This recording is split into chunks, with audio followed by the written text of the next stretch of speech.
Hi everyone, I hope you're doing well.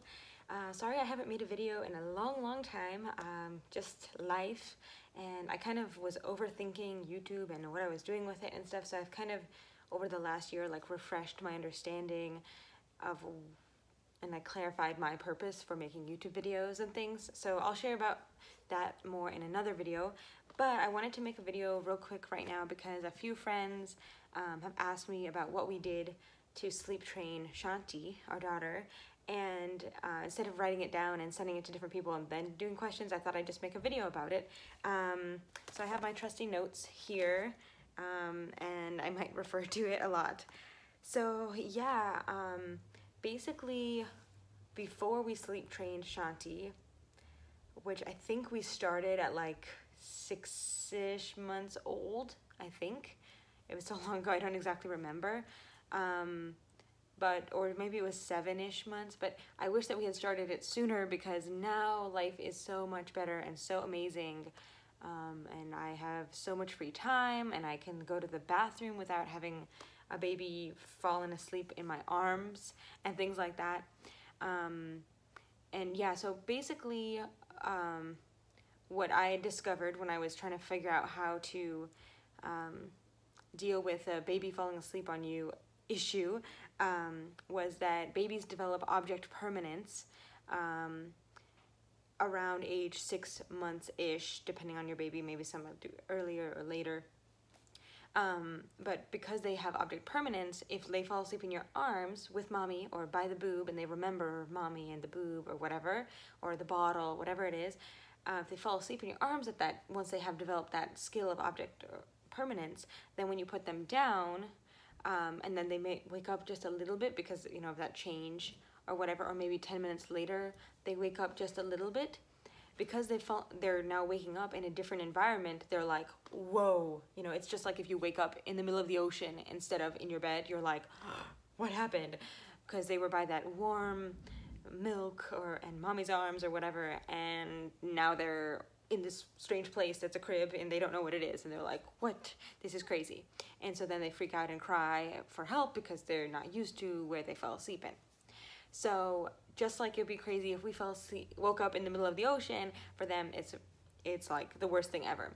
So basically, at some point babies need to learn to fall asleep on their own.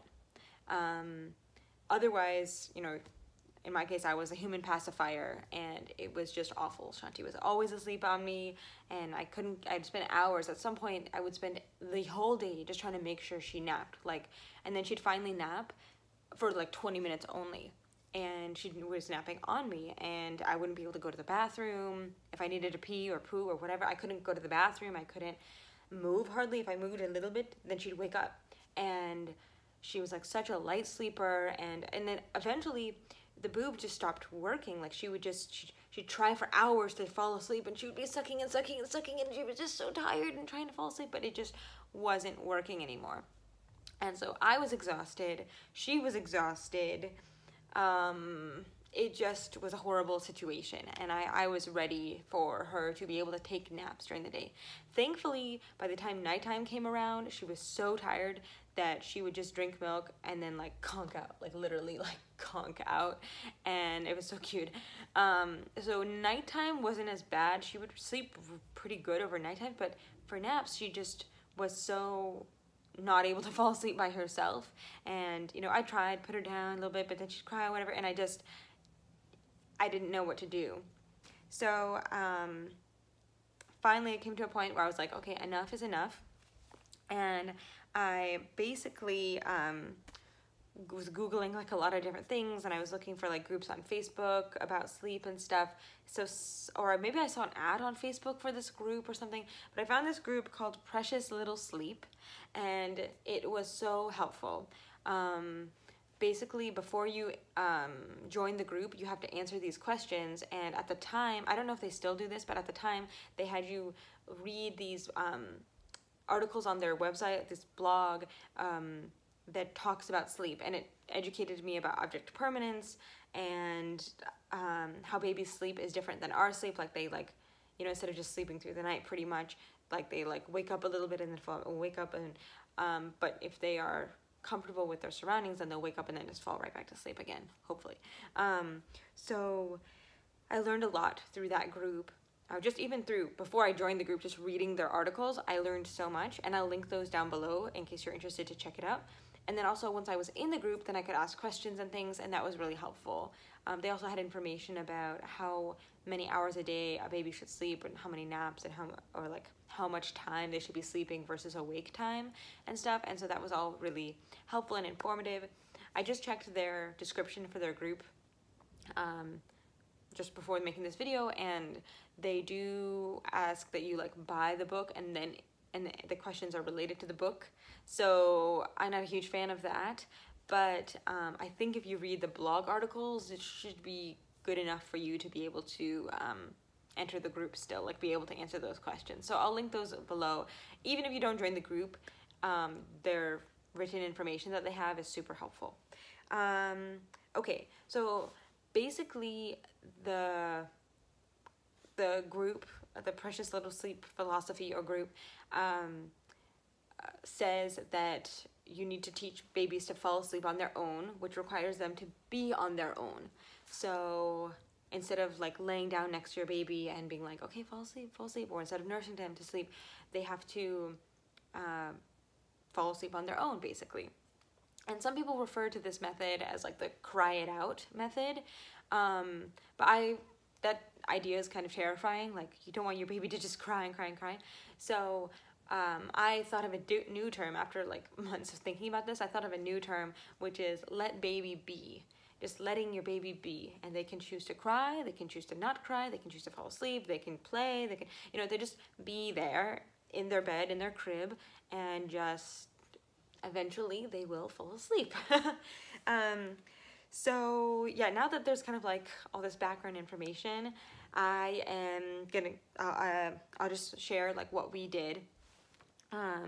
So, and then things that the group recommended that was helpful, or that the Precious Little Sleep philosophy recommends.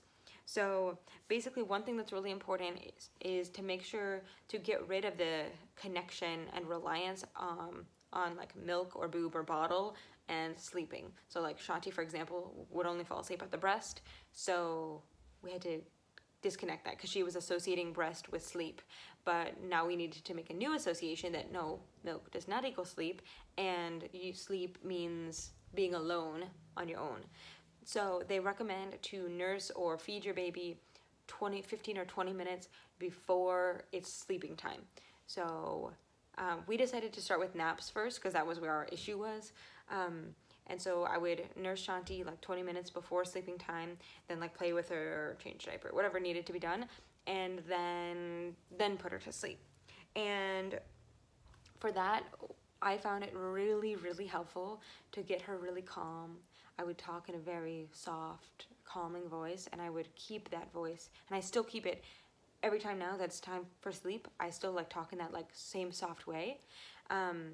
And I used a particular method or technique or whatever, so now when it's time for sleep, I only have to say something really softly or even just motion with my body, and she'll like basically lay down and like stick her, she sucks her thumb when she sleeps now, so she would just like do that and she'll be like ready for Lala basically, and it's so wonderful. So I definitely recommend having some kind of short routine for sleep that will help your baby know, okay, it's time to get ready for bed. It's time to get ready for sleep. So that way it's not like play, play, play, play, play, and then you just put them in the crib and then they're like wound up or whatever, So getting your baby ready, and also like Shanti, she loves to sleep now, but before it was just so hard for her to get in that mode. So at first it was a longer routine, but not as much. Now I've heard some people do like, like, okay, read a book, then bath time, then this and that might work for nighttime. But for me, that's still like too long, just in my own personal thing. Because I thought, okay, what if we're out at an activity and then we come back and it's like 9 at night and you want to get baby to bed fast? You don't want to have to do all those steps and just want to be able to get them to sleep. So we did like a shorter routine, and it worked well for us. So basically, what we did at the beginning was we'd like, after nursing and after those 20 minutes or so passed, then we'd like pick up the baby and pick her up and say like, okay, time for Lala. Or like while we're picking her up, say, okay, time for Lala. And then say, while we're walking to her crib, say like, all right, it's time to go and lay down, close our eyes and dream sweet dreams. And I talk in that like soft, soft voice. And I would literally say that exact same phrase every single time for the first like 10 times that we were going to nap time, probably. And then after that, then I would start to sing. And I'd sing Alawapa, the song which means God is the most glorious. And so I'd sing Alawapa, Alawapa, and then it goes on a little bit longer. Alawapa, Alawapa. And I remember the first few times, I think I would sing it 2 times or 3 times, and it's not so long in itself, but I would sing it longer, get her really, really like calm and really sleeping, like not sleeping, but like restful. And then I'd lay her down, and I think I would lay her down and keep singing, and then gradually as I'm walking out the room, fade away my voice, and then close the door, leave and close the door, and that's what I would do. And then before I talk about the next thing, so after that, after the first few times of doing that a lot, I would kind of gauge her, and I would shorten the Lauapa song a lot more. And then also I would shorten the phrase, like, okay, we're gonna go and lay down and dream sweet dreams. Like I would shorten that and maybe just say like, and we're gonna dream sweet dreams. And I wouldn't say the other words.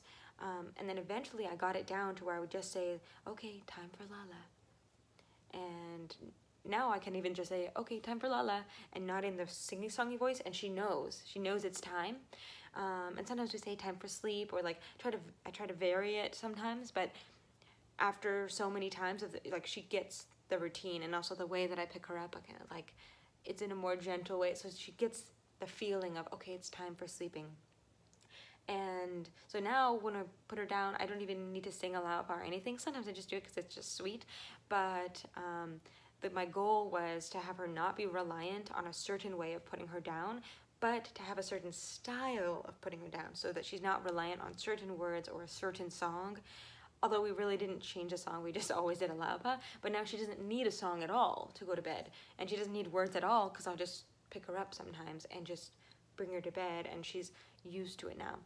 So she is 19 months old now, but even after, I don't know, let's say, I don't know how long, but like I think within 2 months or 3 months, she was able to, or maybe even less than that. I don't remember. I'm looking at my husband to see what he remembers. But yeah, like I think it didn't take so long to get her to that point. Okay, so back to like what actually we did for the first times that we were putting her down.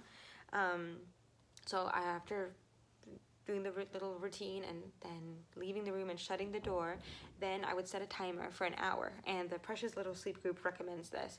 So basically the idea is you let them be for an hour, and if they're still awake after that hour, or if they're still crying, if they're like crying, you know, after that hour, then you get them up and play with them for an hour or whatever, and then put them back down and make sure to like do things so that way they're like tired, and then do the routine again and put the baby back down.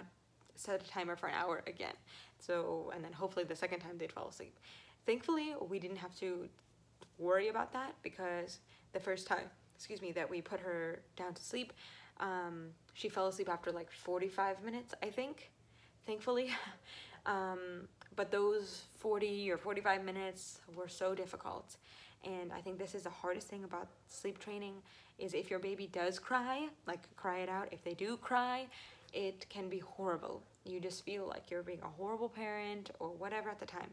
But I have no regrets, and I encourage you to try this method out. If you haven't yet, try it out, because it worked for Shanti. I'm not saying it works for everybody, but she was such a horrible sleeper before, and always was on me, and I was so exhausted, and now it's like heaven. She'll sleep for 2 hours, sometimes 3 hours, like not all the time 2 hours, but like, you know, she'll have her like good afternoon nap, you know, and like sleep an hour or 2 in the morning, like 2 different naps in the morning and stuff. So like I have so much more time to do things and to be myself and use the bathroom, get stuff done, and I don't feel exhausted, and I feel like a different person compared to before, just from helping her learn to sleep by herself. Yeah, so going back to what happened the very first time, she cried, and it was the worst cry she's ever cried, pretty much. Like she cried the highest pitch, horriblest cry for the entire 40 or 45 minutes. It was horrible. And so that's the thing you have to prepare yourself for. If your baby does cry and cry horribly, just mentally preparing yourself for 45 minutes of horribleness, a horrible feeling. But it is so worth it. And even though it was so hard at that time, because I was exhausted, and then I felt like a horrible mother, like I felt like I was being selfish, like having her, not being able to, like I felt like it was selfish in a way, but it's not. It will help you be a better parent, and it will help your baby sleep and get rest, and yeah, it is so good. So, yeah, basically, the first time it took her 40 or 45 minutes, then the next time it took her like 35 minutes, and then the next time it took her like 28 minutes, and the next time it took her like 25 minutes, and then like 20 minutes. So over those days, she would take, a couple naps a day, or 3 naps a day, or whatever it was, or 4 naps a day. So after like a week, I think she was like sleep trained, because each time it went down that she, clicked after crying those entire 30 minutes or however long, it just would just click. And it was so funny. She would cry this high, horrible cry, and then there'd be nothing. And she fell asleep. Like I thought it would be like gradual, like crying, sniffling, and then fall asleep. But no, she would just conk out at some point. Yeah, and so then after a while, she would cry for like 5 minutes and then fall asleep. And and then also she was already standing up at this point, so I would lay her down and leave the room, and then she'd like realize I had left, and then stand up and cry, and it was just awful. But yeah, but then now, after a while, it just came to a point where I'd lay her down, and then there wasn't crying anymore. She just knew it's time for sleep, and I can sleep, and I don't know if she would fall asleep immediately, but she would be calm and then not cry, and she would sleep, and then, and then when she wake up, she would, sometimes she'd cry awake because she pooped her pants or something, or she had a bad dream, I don't know, but other times she would just wake up and be happy, or like be like, mama, or whatever. Thanks, June. And it was so beautiful afterwards. It's so good. And yeah, I just recommend it so much.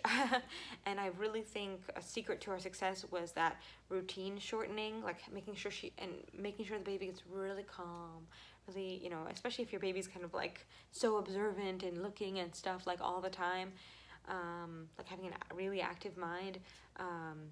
It's good to do that. And also, just, I should have said this at the beginning, but this is not for newborn babies. Like newborn babies, like it's a whole different ball game. But once that object permanence is developing, or maybe prior to that, you'll want to think about sleep training, like, or get that going.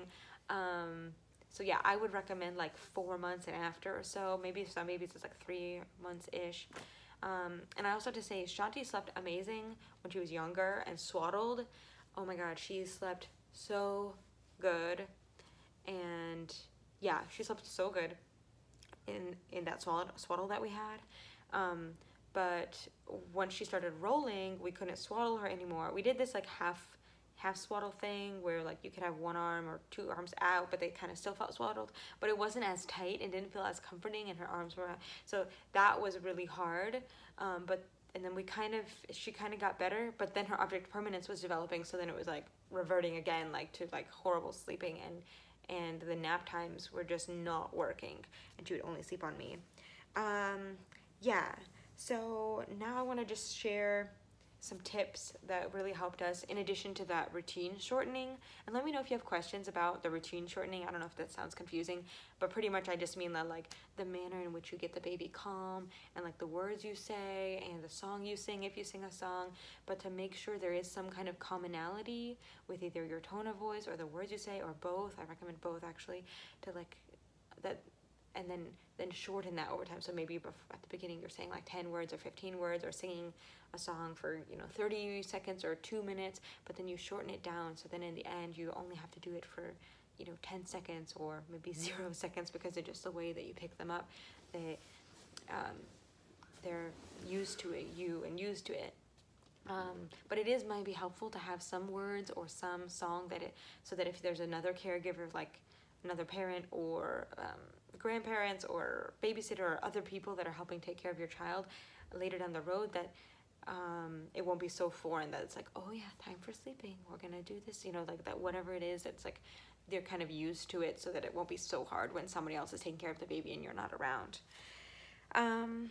Yeah, okay, so to the tips, or other tips, I really think it's important to have, or it could be helpful if you think your baby's gonna cry like Shanti did, to have somebody else with you at home that is on board with sleep training, to be with you, so that you can have like solidarity and like hug them or cry if you need to, or whatever, when your baby's crying it out, or when you're letting the baby be. Yeah, but make sure that person is on board with sleep training, because if you bring a relative over or somebody, a friend, and then they start to second guess, oh, why are you having them cry? This is a bad idea. That's not what you want. You want somebody who's going to be your strong person, so that when you're second guessing yourself, you can turn to them and they'll be like, no, this is good, like, so yeah. Just find a person who's on board with sleep training. Maybe they haven't experienced it before, but they can be there, and that you both are going to be like, no, we are going to wait until they fall asleep, or wait until the hour is up, because it's going to be a horrible first hour or first 45 minutes or however long it takes your baby to fall asleep if they end up crying. Some people's babies don't cry, and I think that's amazing, and so you might not need a person, but if you do find you need a person, have them be there or be with you over the phone or something like that. Also, viewing the process as letting baby be versus crying it out was so helpful mentally for me. It's like, she's choosing to cry, and that's okay, and she will be fine. She will be fine, and I'm just letting her be. I'm not making her cry. I'm letting her be. And that was so helpful for me mentally, to think about it and have that shift of frame of mind. Also, do something. If your baby does cry while you're sleep training them, do something. Like, watch a movie, watch a TV show, listen to music, do something, so you're not just sitting there and being like, I'm a horrible parent. At least that's how I felt. Like, so do something so you won't, to distract you from them crying, because it just feels so awful. And then, oh yeah, also, like, don't give in. If you walk in after 5 minutes or whatever, then it's going to teach them that, oh, if I cry, mommy will come. But that's not the point. And some people go in after, 5-10 minutes or whatever, and comfort them, and then leave again, and then go in after another 10 minutes. But I knew that would like reset Shanti. She's kind of that kind of kid. So I just we didn't want to mess with that, and it worked well for us. But if you want to go in and like pet them after a little while, go for it. But I would say you have to be strong enough to, if you're going to pet them and whatever, okay, do that, but don't pick them up and bring them back out. And no, like, you're going to be in the crib, baby. I'll come and, pat you a little bit, but then I'm going to leave and you're going to fall asleep. You're going to do this by yourself. So having the gumption to not pick them up and comfort them and let them be. Oh, and then the last thing is making sure that your partner, if you have a partner, that your partner is on board. Otherwise, it will be so hard if your partner is like not ready yet, or whatever, and then like, that won't help. Both people need to be on board, and anyone else you're staying with. We had my husband's brother staying with us for a while, and if he hadn't have been on board, it would have been so hard, because then he would be like, but why are you doing this, or maybe he would silently keep it in and stuff. But he knew that Shanti's sleep was important, and so having him be on board was vital. Everybody being on board. But if you do live with somebody who's not like your partner or something, and like, you know what I mean, like, just go for it anyways. Just don't think about what they're saying, and just go for it. Yeah, so sorry this video is so long, but I wanted to just share our experience and share what was helpful for us. And I will definitely link the Facebook group to the Precious Little Sleep group down below, and also the sites and the specific pages that were super helpful for me. Yeah, and feel free to leave any questions down below, or message me on Instagram or phone or Facebook message or whatever. I'd be happy to talk with anybody, or feel free to call me. Yeah, but I just want to share all of that. Yeah, and love you all, and hope to be filming some more soon. And yeah, ciao for now.